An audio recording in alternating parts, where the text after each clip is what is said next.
ఉండాలని దేవుడు ఆశపడుతున్నాడు. ఏంటిది? అబ్రహాము లక్షణాలు మనం కలిగి ఉండాలని దేవుడు ఆశపడుతున్నాడు. ఇంతకీ అబ్రహాము ఏ లక్షణాలు కలిగి ఉన్నాడో తెలుసా? ఆయన కొన్ని సంవత్సరాలు ప్రార్థించాడు.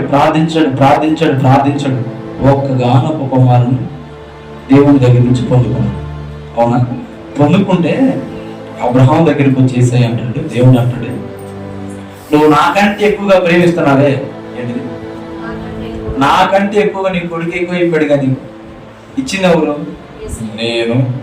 కానీ నాకంటే నువ్వు ఎక్కువగా వేసాయి, నీ కుమారుని ప్రేమిస్తున్నావే, ఆ ఒక్కగానొక్క కుమారుని తెచ్చి నాకు ఇచ్చేయి, అప్పుడు నువ్వు నన్ను నిజంగా ప్రేమిస్తున్నావు, నేను నమ్ముతాను. ఇది ఎట్లా ఉందంటే, ఇద్దరు వ్యక్తులు మాట్లాడుకుంటూ ఉంటే ఎట్లా ఉంటుంది? అట్లా ఉంది. అవునా? వచ్చాడు, ఇచ్చాడు, దేవుడిని కుమారుని ఇచ్చాడు, చక్కగా పెంచుకుంటున్నాడు, ప్రేమ కలిగి చూసుకుంటున్నాడు. అప్పుడు దేవుడు చెప్తున్న మాట ఇది, ఏమని?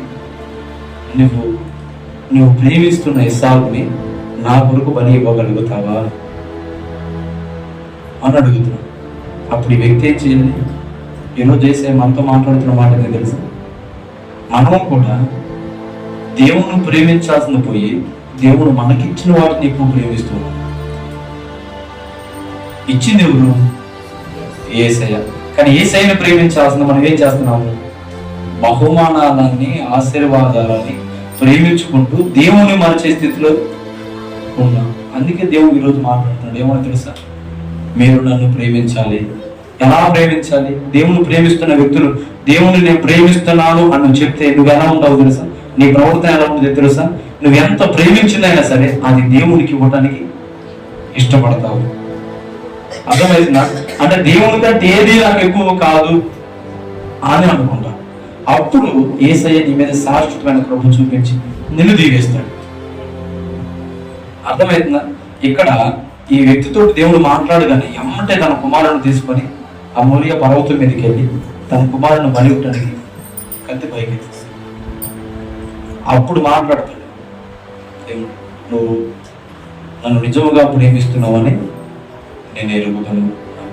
ఈరోజు అటువంటి పరీక్షలు మనకు కూడా ఎదురైనా సరే దేవుని ప్రేమ నుంచి మనం ఏది కూడా ఎడబాప చేయకూడదు. ఖచ్చితంగా మనం దేవుని ప్రేమించే వ్యక్తులుగా ఉండాలి. దేవుని ప్రేమించే వ్యక్తి తన సహోదరుని కూడా ప్రేమిస్తాడు. ఎవరిని? తన సహోదరుని లేదా సహోదరి. వీరిని ప్రేమించకుండా నేను దేవుని ప్రేమిస్తున్నానని చెప్పినా అది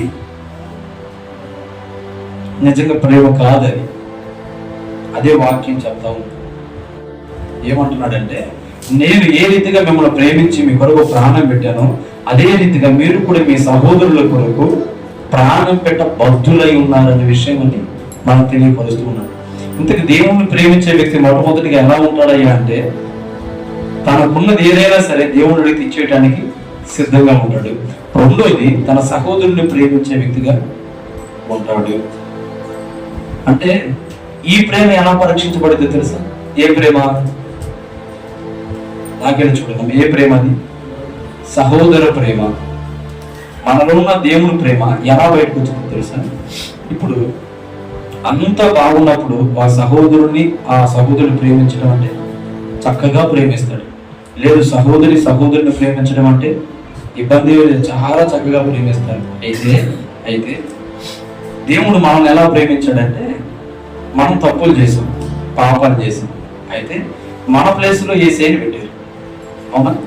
మనం ముఖం మీద ఉమ్ము వేయాలి కదా, కానీ దేవుడు తన ముఖం మీద ఉమ్ము వేయించుకున్నాడు. దేనికి?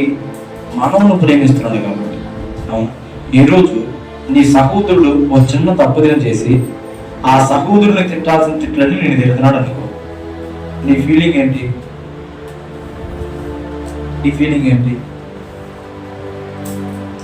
మీరిద్దరికి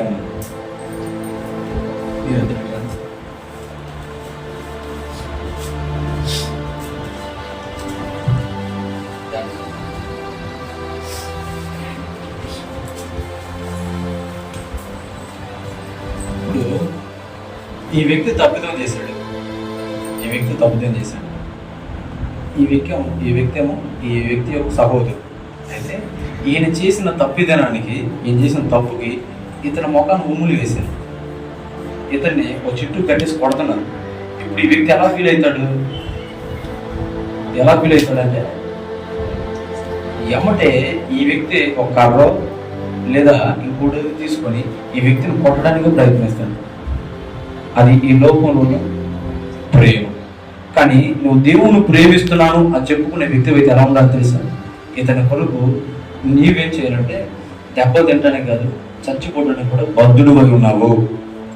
చచ్చిపోవడానికి నన్ను అప్పగించుకోవాలి, అప్పుడే నువ్వు దేవుని ప్రేమిస్తున్నట్టు లెక్క. అదే ఉంది అక్కడ ఉన్నదేనది. ఇది ఇంకోసారి చదవనా మరి? మనము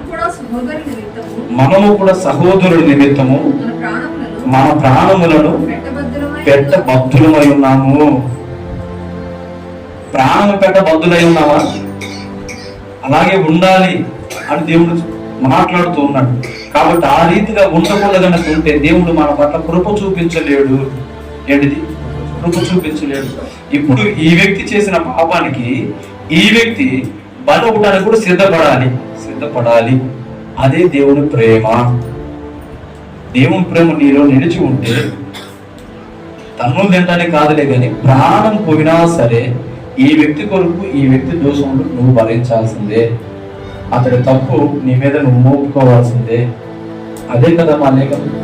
తప్పులో నిందలు మోపుకోవడం కాదులే కానీ ప్రాణాన్ని అర్పించే బద్ధులై ఉండాలని వాక్యం చెప్తాము.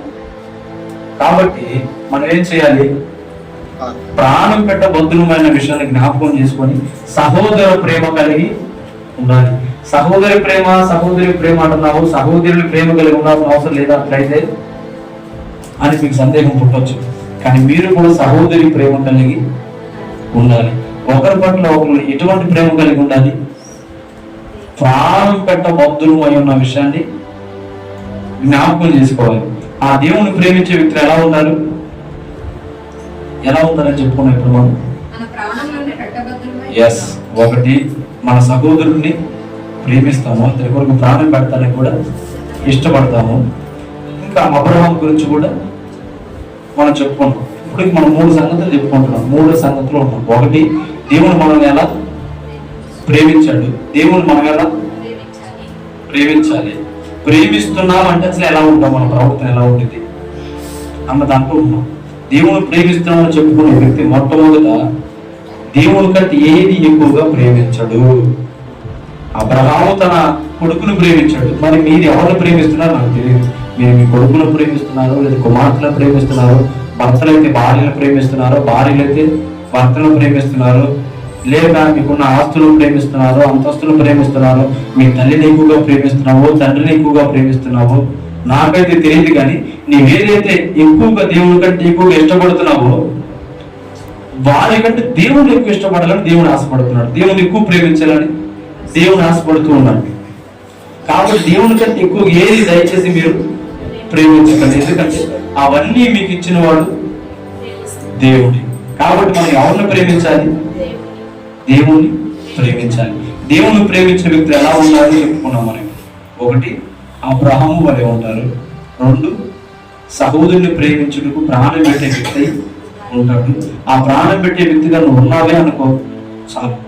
నేను దేవుని ప్రేమ కలిగి ఉన్నానని నువ్వు నిర్భయంగా చెప్పుకోవచ్చు. ఈ ప్రేమ మనం కలిగి ఉన్నప్పుడు ఏమైంది? కృప కలిగింది.